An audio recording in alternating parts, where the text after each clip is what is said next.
좋은 찬양해 주셨는데 힘찬 한번 격려의 박수 부탁드립니다.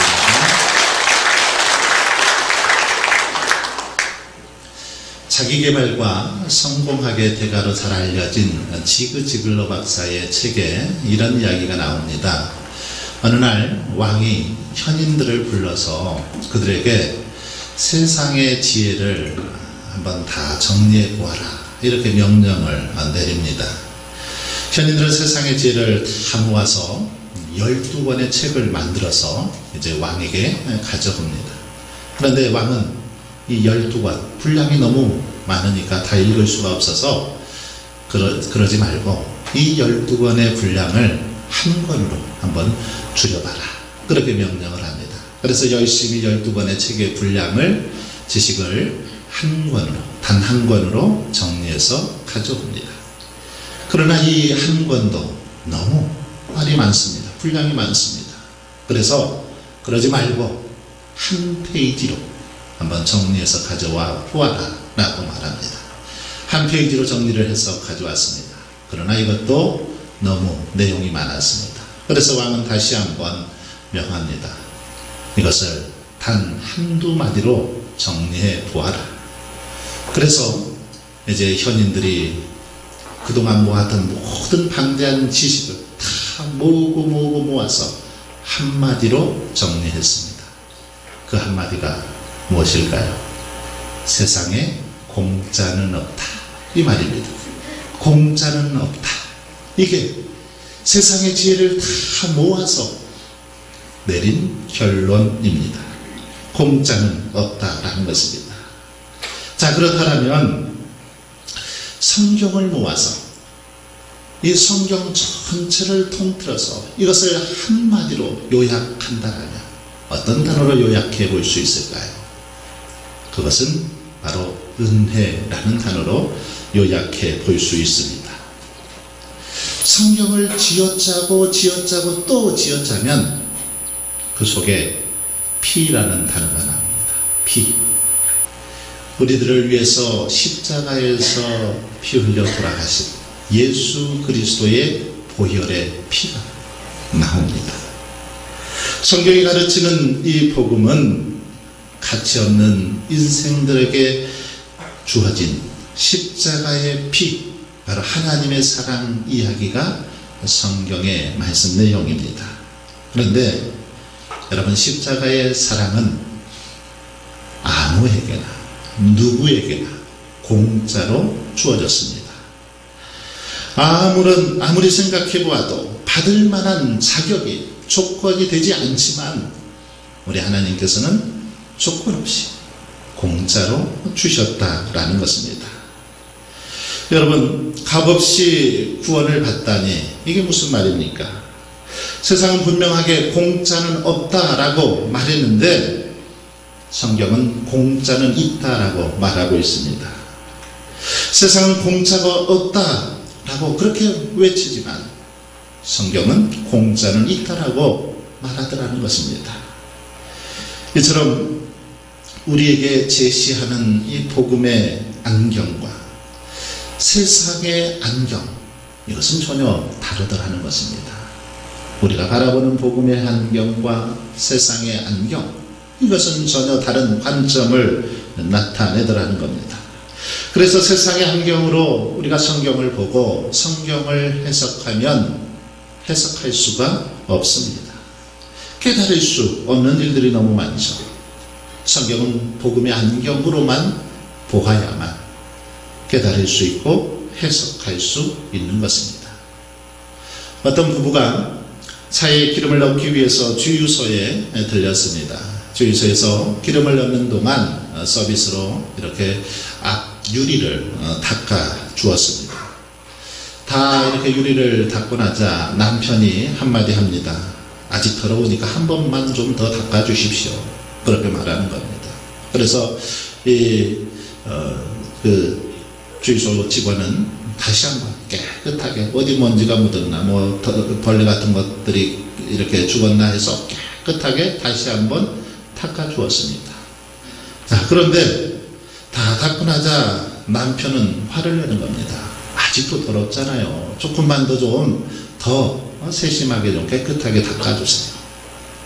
그래서 직원은 다시 깨끗하게 정말 정성을 다해서 그렇게 닦았습니다. 그런데 남편은 여전히 그 모습을 보고도 아니 제발 좀 깨끗하게 닦아달라고요. 왜 당신 그렇게 일해요? 그렇게 일하려면 그만두세요. 하면서 막 성질을 내는 겁니다.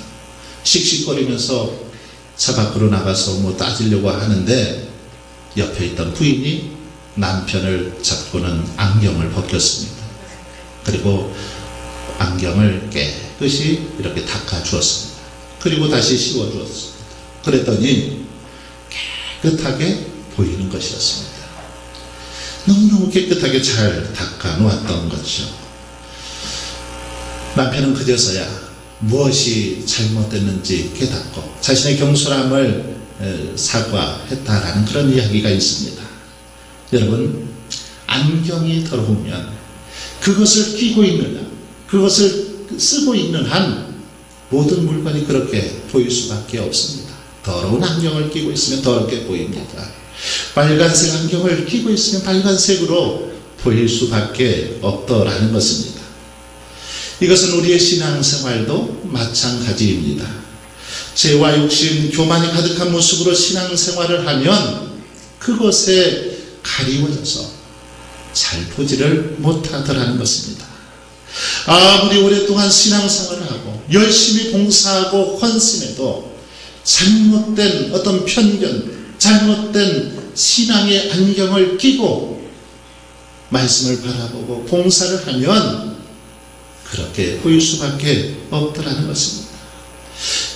아무리 열심히 봉사해도 잘못된 안경을 끼고 있으면 주님과 상관없는, 아니 주님과 아무런 관계없는 그런 신앙생활을 할 수밖에 없더라는 것입니다.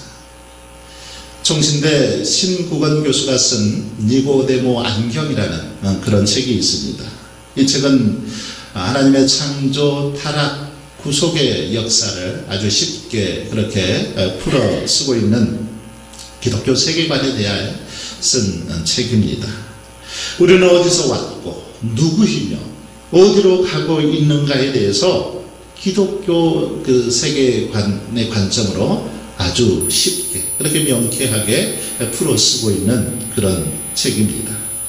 저자는 이 책에서 거듭난 그리스도인들에게는 세상의 안경과 세상과 인간과 하나님을 선명하게 볼 수 있는 안경, 즉 기독교 세계관이 있다라고 말합니다.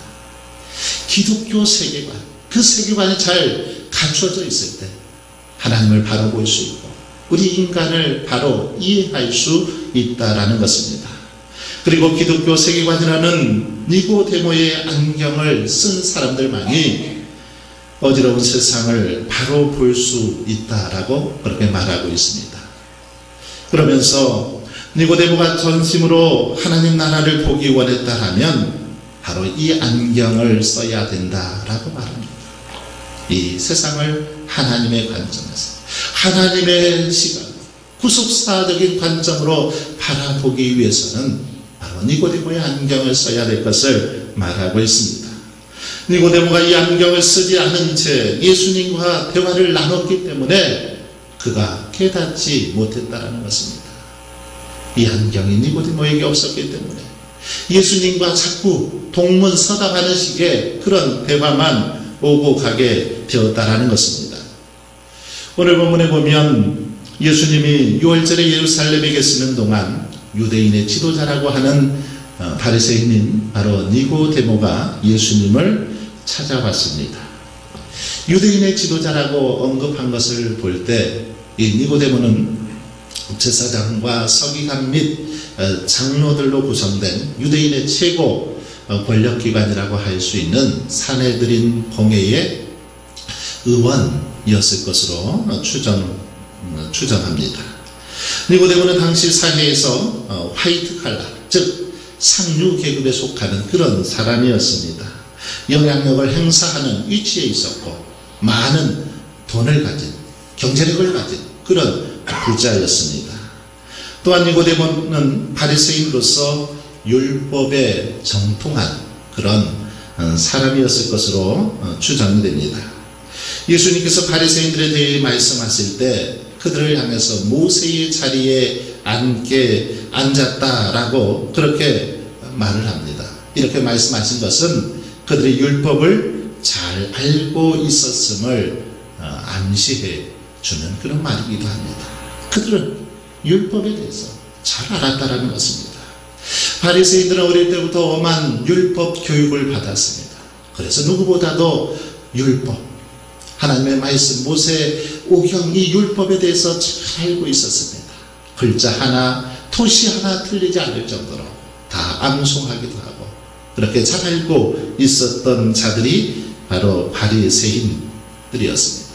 그런데 그럼에도 불구하고 니고데모는 요한복음 4장에 나오는 사마리아 여인보다 오히려 예수님의 말귀를 더 못 알아듣는 것 같습니다. 사마리아 여인, 하나님에 대해서 잘 모르고 율법에 대해서 잘 몰랐지만 어쩌면 그 여인보다 지금 예수님과 대화가 더 안 됩니다. 말귀가 더 안 통합니다. 예수님과 대화는 마치 동문서답으로 그렇게 헛돌다 끝난 것처럼 보입니다. 니고데모는 겉으로 보기에는 도덕적인 문제, 죄의 문제가 없는 그런 사람이었습니다. 하지만 이렇게 선하고 율법으로는 흠이 없어도 이런 안목으로는 하나님을 볼 수 없었다라는 것입니다. 특별히 2절은 니고데모가 밤에 예수님께 찾아왔다라고 기록하고 있습니다. 왜 밤에 찾아왔을까요?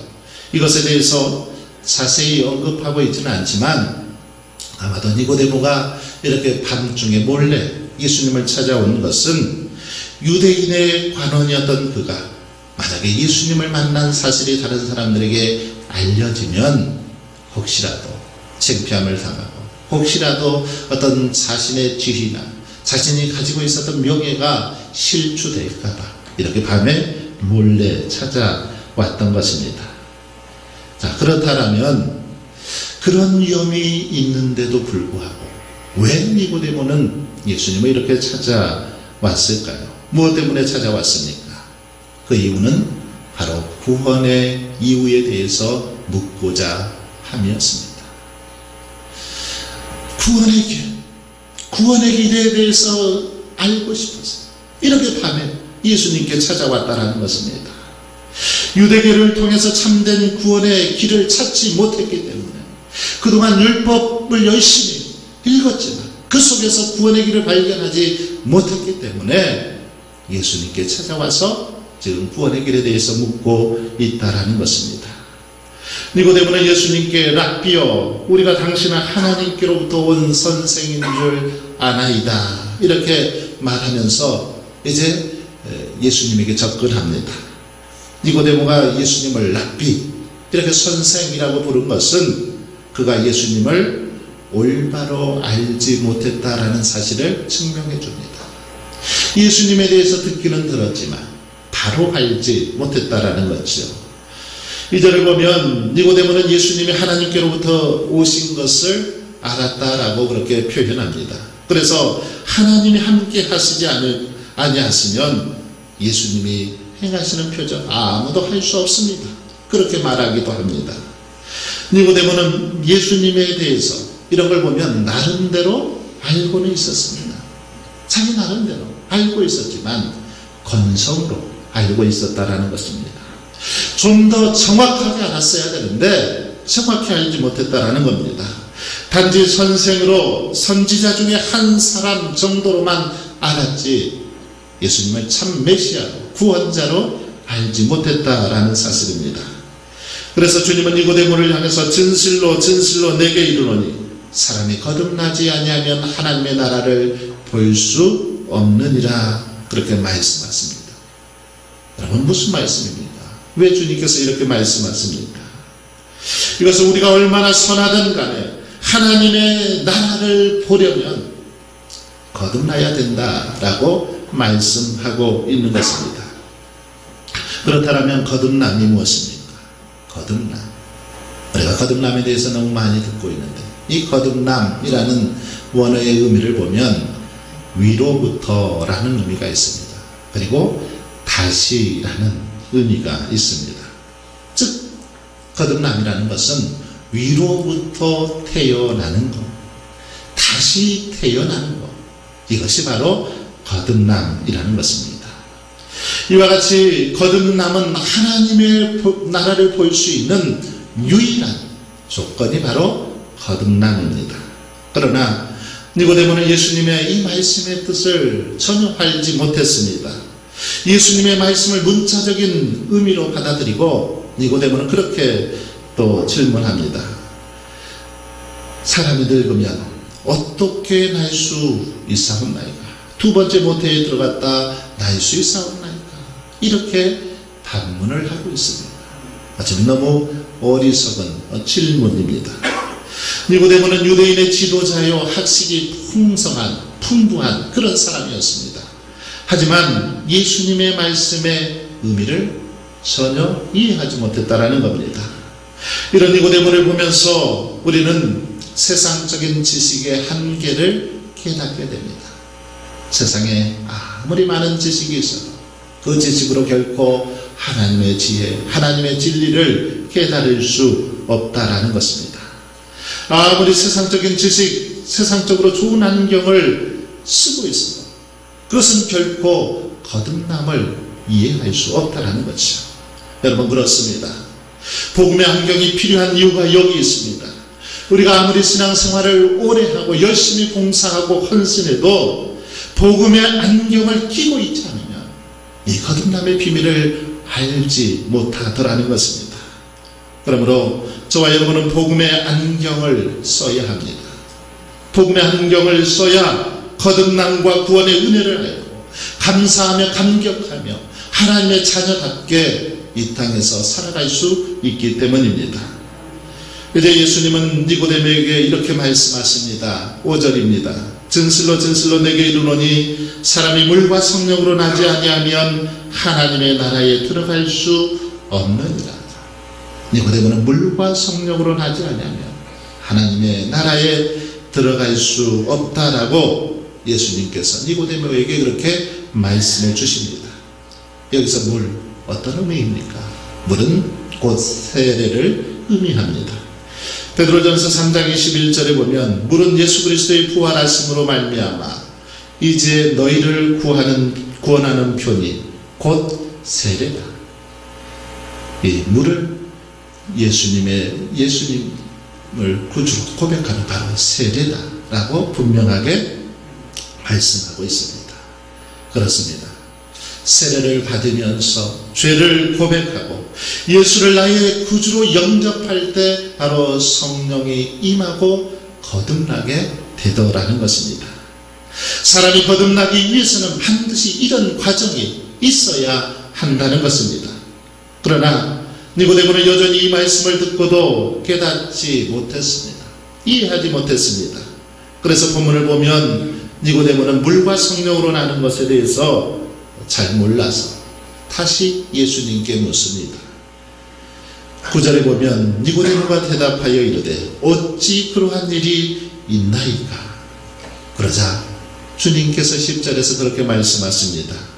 너는 이스라엘의 선생으로서 이러한 것들을 알지 못하느냐? 이스라엘의 많이 배운 선생이고 지도자로서 지구의 그런 학식을 갖춘 자로서 아니 그것도 모르느냐? 그렇게 지금 예수님께서 책망하다시피 하시는 말씀입니다. 이런 깊은 대화가 니고데모와 예수님 사이에 오고 간 후에 더 이상 이 대화는 진전되지 않습니다.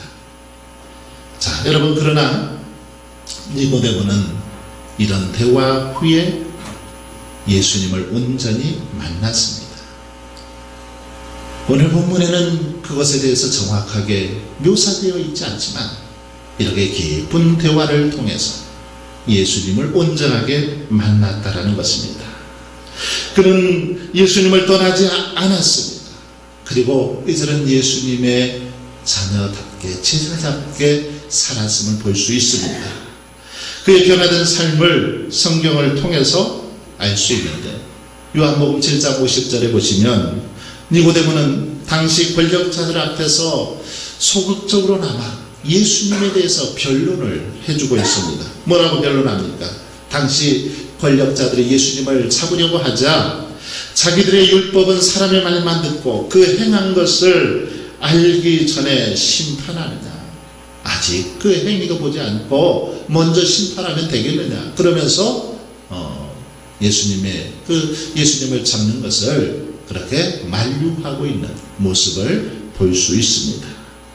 그리고 요한복음 19장 39절에 보면 공공연하게 예수님의 장례를 위해서 몰약과 침향 섞은 것 100근쯤을 가지고 예수님을 찾아와서 그렇게 예수님을 장사 지냈던 사람이 바로 니고데모입니다.